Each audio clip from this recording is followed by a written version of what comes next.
Colocar luz e sombra no desenho do rosto é um desafio. As linhas do desenho somem, mas o desenho fica muito mais expressivo. Vamos ver como fazer isso.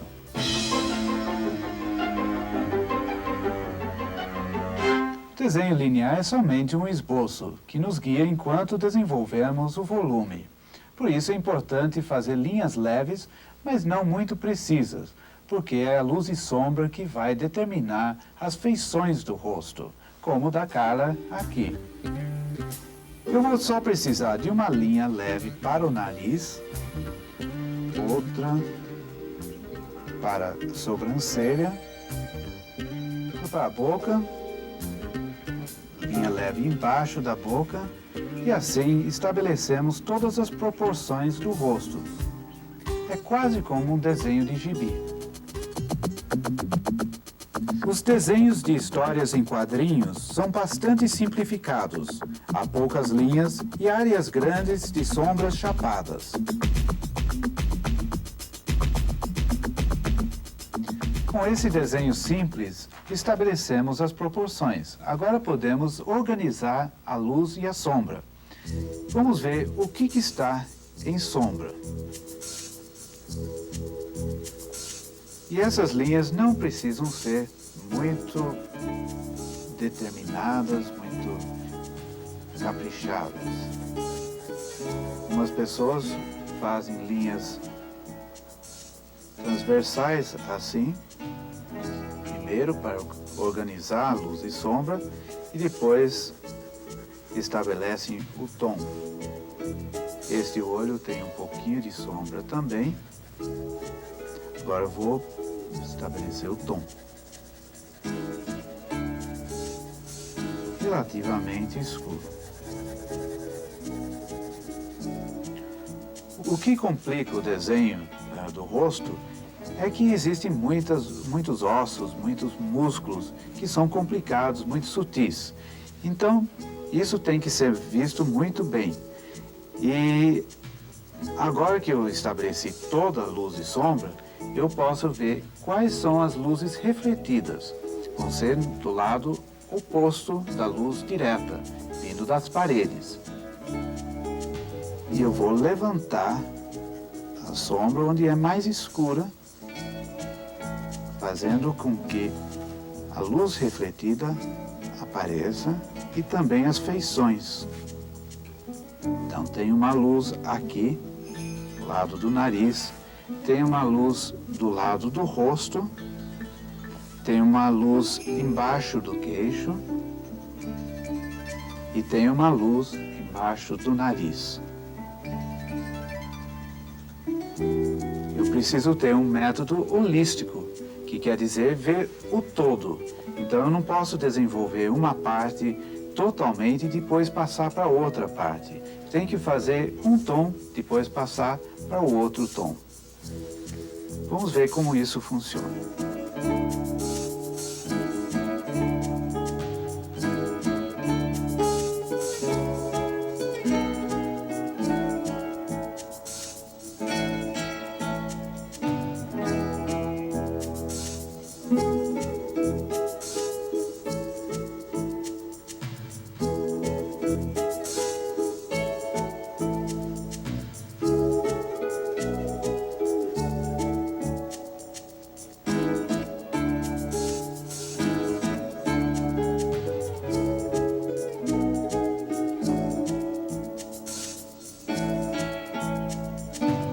Trabalhar o volume na figura humana requer muito controle técnico do lápis, especialmente nos desenhos mais leves. Mas a sequência das etapas sempre é igual, não importa que tipo de traço você utilizar. Nestes desenhos, podemos ver o esboço, o planejamento da sombra e o levantamento feito por estágios.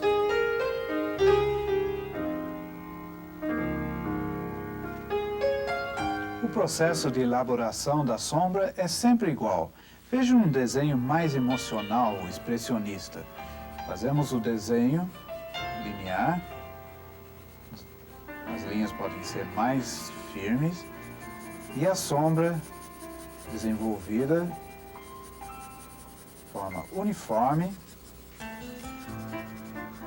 e depois escurecida em certas partes.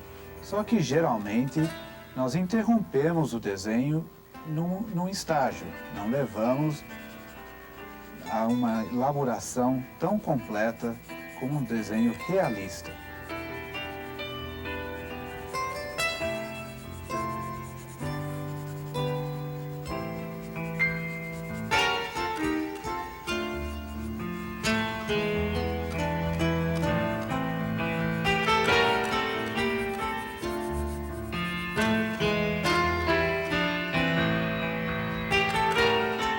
Veja que a sombra do trabalho de Marcelo Grassmann não é tão elaborada quanto a de Otávio Araújo. Para terminar o desenho que eu fiz, só faltava colocar o desenho do cabelo. Eu fiz um esboço bem generalizado da sombra e eu não queria chamar muito a atenção para isso, como é o costume nos desenhos a lápis.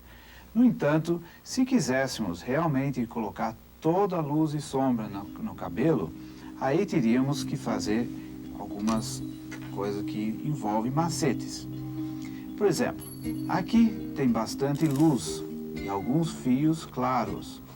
Então eu vou marcar com stencil alguns fios que não aparecem ainda. Mas quando coloco lápis 4B ou 6B, eles começam a aparecer. Quanto mais escuro for, mais aparecem. E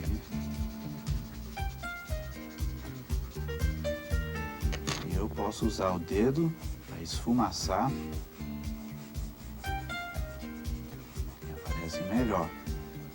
Eu tenho que pensar no cabelo como um todo e também em cada mecha. E em cada mecha tem os fios. Então, eu vou desenhar os fios do cabelo também, com um lápis mais duro. E a mecha começa a aparecer. Na medida que vou colocando tons mais escuros, as linhas brancas aparecem melhor também. Uma coisa bastante sutil. Como se pode ver, o desenho do cabelo dessa forma é algo bastante demorado. E em cada mecha existe uma luz refletida. Então, aqui vai ser um pouco mais escuro do que aqui embaixo e também aqui em cima.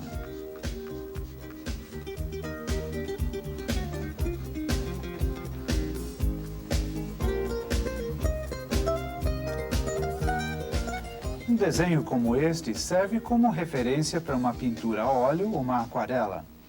Para transferir o desenho para um outro papel ou para a tela, o que fazemos é o seguinte: pegamos um papel de seda, assim, e copiamos o desenho para esse papel, só as linhas principais.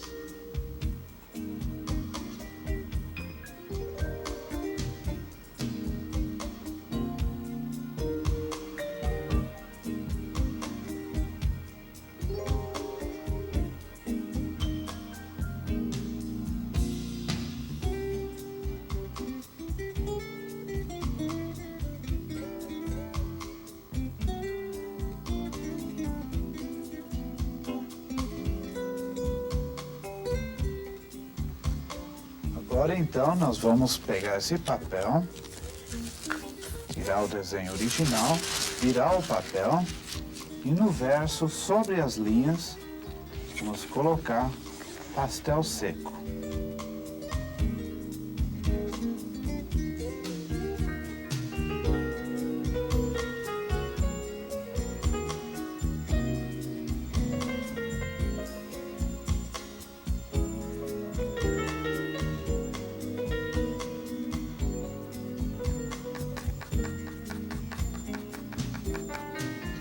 Agora viramos o papel novamente, colocamos o papel de aquarela baixo ou a tela. Posicionamos o desenho. Novamente com o lápis, nós desenhamos sobre as linhas originais.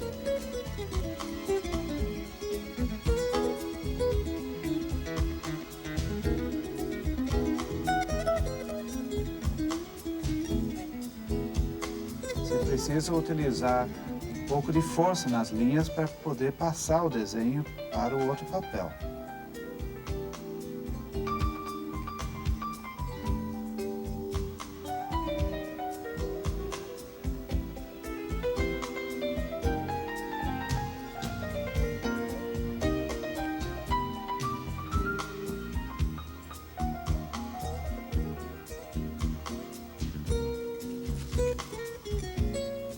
E o desenho está passado para o outro papel, pronto para ser pintado.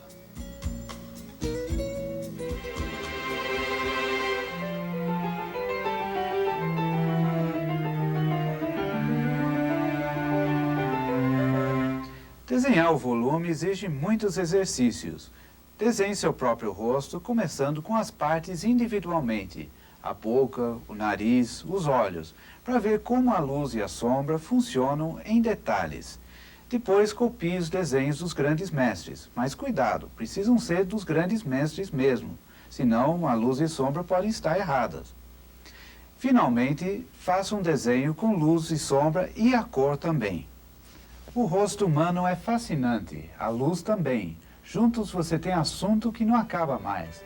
Afinal, é um tema que sempre se renova.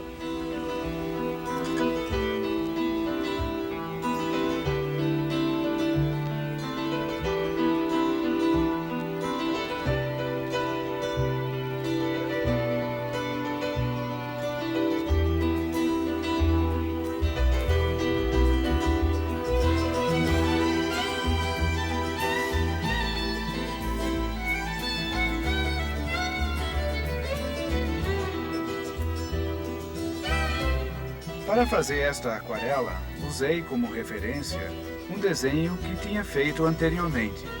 Assim, posso me dedicar à pintura sem me preocupar com o desenho.